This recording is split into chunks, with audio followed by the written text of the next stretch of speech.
أغرب تجربة في التاريخ.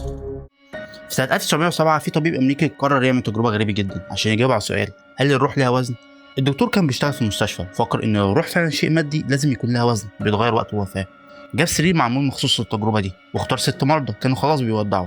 بدأ يراقب وزنهم لحظة بلحظة، ومفاجأة إنه قال إن اللحظة بيعمل فيها عن وفاة الشخص الوزن كان بيقل فجأة حوالي 21 جرام، وقال إن 21 جرام دول هو وزن الروح اللي بيفرق الجسد. وبكده قدرنا نثبت إن الروح شيء مادي ممكن يقيسه ووزنها 21 جرام.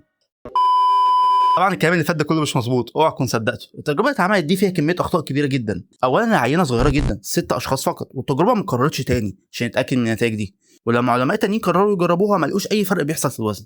تاني حاجه مفيش ضمان ان فقدان الوزن ده كان بسبب الروح، ممكن يكون بسبب تبخر سوائل او خروج هواء من الرئه او حتى تقلص في حجم العضلات. تالت حاجه ان في اصلا مرضى من ال6 دول وزنهم زاد، هل الروح اللي جنبه لبسته مثلا؟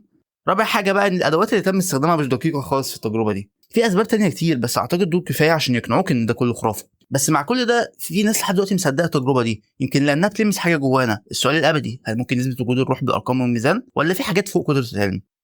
التجربه دي زيها زي تجارب كتير الناس مصدقاها لحد النهارده، كلها غلط وما فيهاش اي حاجه علميه.